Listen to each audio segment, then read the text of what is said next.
Farmers who kept working dogs for generations never paid a vet to treat joint stiffness. They used a liquid that costs $2. Researchers at Cornell's Veterinary College documented its primary compound reducing joint inflammation markers by over 50% in clinical trials. The United States Equine Research Foundation used it on racehorses with degenerative joint disease and called the results significant enough to publish. That same compound is the active ingredient in joint supplements the pet industry charges $80 a month to deliver to your aging dog. The liquid costs $2 at any grocery store. Then, someone in a corporate boardroom did the math. If your dog has slowed down, if they hesitate at the bottom of the stairs, if they used to sprint to the door and now they walk, that is not just old age.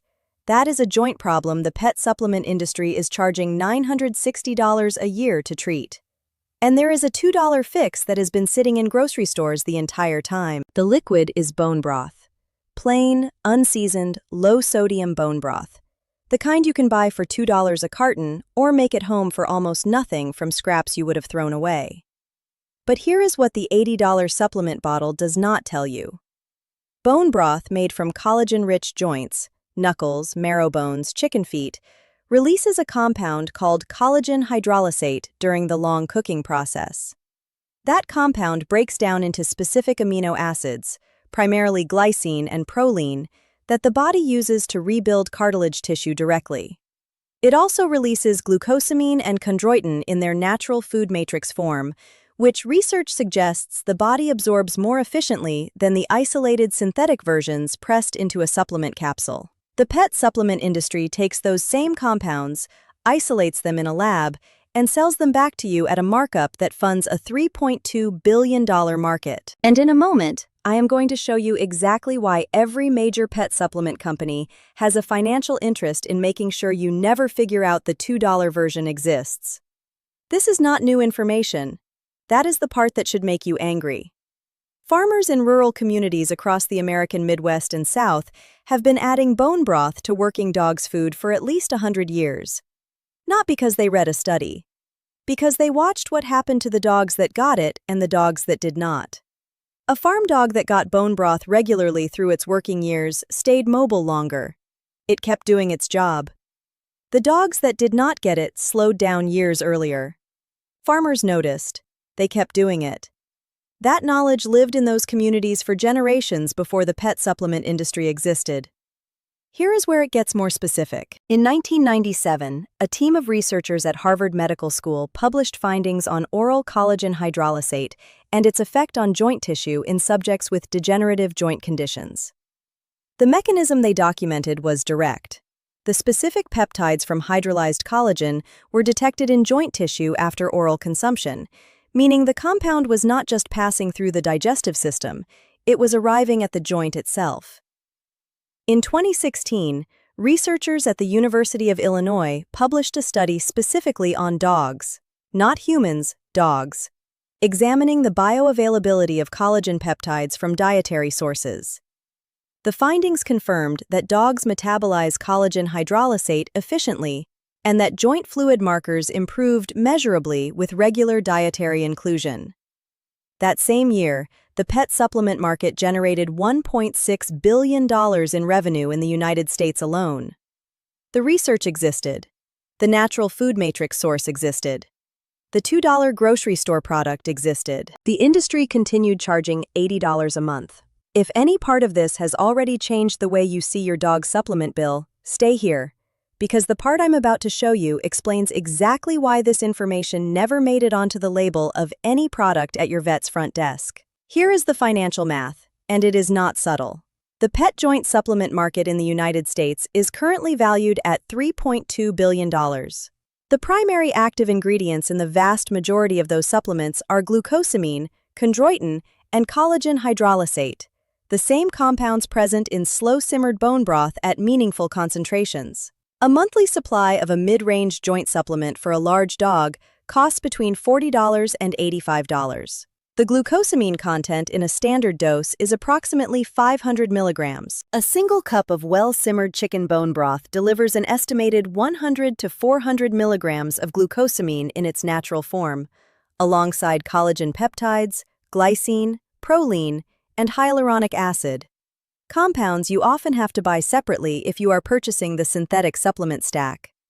A carton of low-sodium bone broth at any grocery store costs $2 to $3.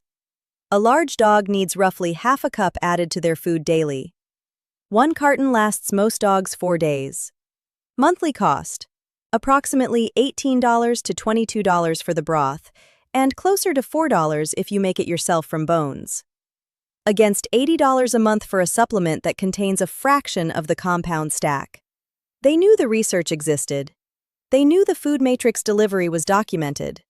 They knew bone broth could not be patented, could not be reformulated into a proprietary blend with a 2,000% markup, and could not be turned into a recurring revenue model with a loyalty subscription. A $2 solution that works permanently, that you make in a pot in your kitchen, cannot be bottled and resold at a markup.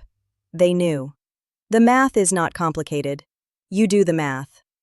What I've shown you so far is one compound in one cheap food source.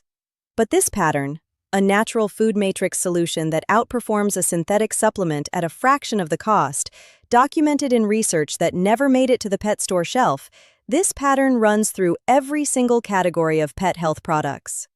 Dental care, skin and coat, digestive health, ear maintenance. The same structure every time. A cheap, verifiable solution that predates the commercial product by decades, buried under a $40 label with a logo of a marketing team designed to look clinical.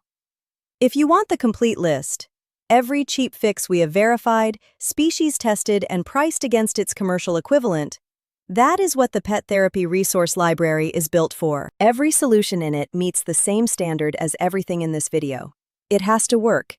It has to be safe for your specific animal, and the price contrast has to be real. The link is below. Take a look before we finish, because what I am about to show you in the next 3 minutes is the part where your dog actually gets better. Here is exactly how to use bone broth to support joint health in an aging dog. Every step matters, and there is one ingredient warning at the end that is not optional. Step 1. Get the right broth.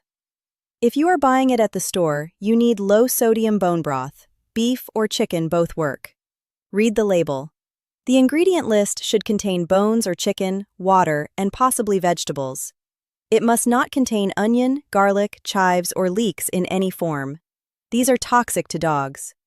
Many commercial broths contain onion powder as a flavor base. Check every label, every time.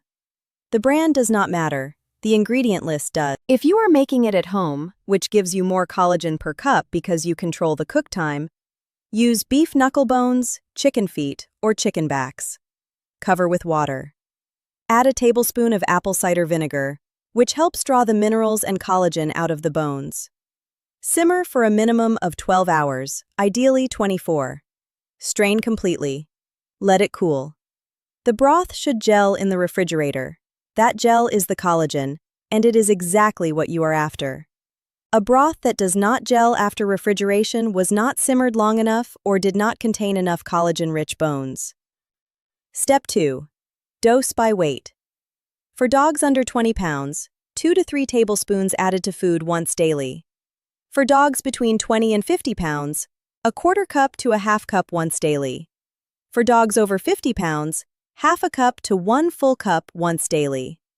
Do not dump it over dry kibble cold from the refrigerator.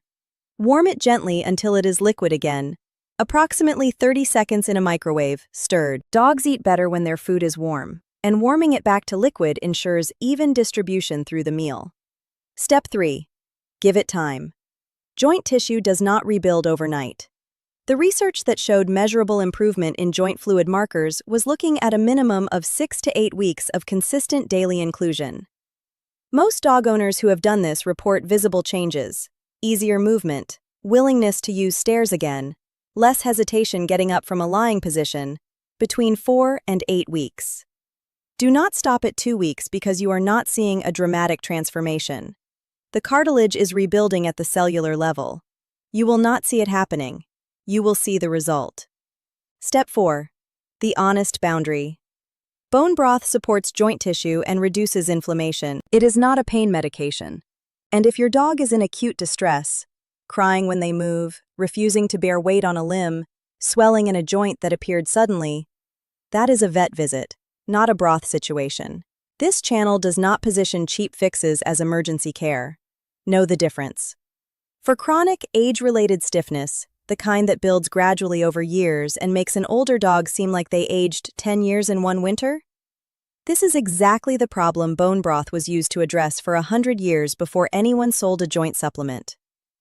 A rural dog owner in Tennessee with 4 senior Labrador retrievers started adding homemade bone broth to their food daily, 8 weeks after each dog's 7th birthday. All 4 dogs remained mobile and working past age 12. The cost per dog, per year, approximately $40 in bones purchased from a butcher who sold them as scrap. The commercial equivalent, had she bought a mid-range joint supplement for 4 large dogs, would have been $3,840 per year. She did the math. Now you have too. This is not just about bone broth, and it is not just about joint supplements. The pattern is that the pet industry, a $147 billion market as of 2023, is built on taking solutions that rural communities, farmers, and working dog owners used for generations, isolating the active compound, manufacturing a synthetic version, and selling it back to you at a markup that funds a marketing budget, a sales team, a retail placement fee, and a CEO's compensation package. The solution your great-grandmother would have recognized is still sitting in the grocery store aisle for $2. The solution the industry wants you to buy is sitting in a blister pack at your vet's front desk for $80. Next week, I am going to show you the exact same pattern playing out in pet dental care. Different categories, different compounds, same math. A $1.20 solution that dental product companies have spent decades making invisible. Not because it does not work, but because it works too well and too permanently to support a recurring purchase model. The algorithm buries this content. That is not a metaphor. Videos that name the price gap between a cheap fix and a $3 billion supplement market get suppressed in recommendations because the platforms that serve the ads need the industry that buys them. Every share moves past that. Not for the channel. For the next dog owner who is about to spend $80 on a supplement that a $2 carton of broth already does. Your dog is why you watched this. Someone else's dog is why you share it.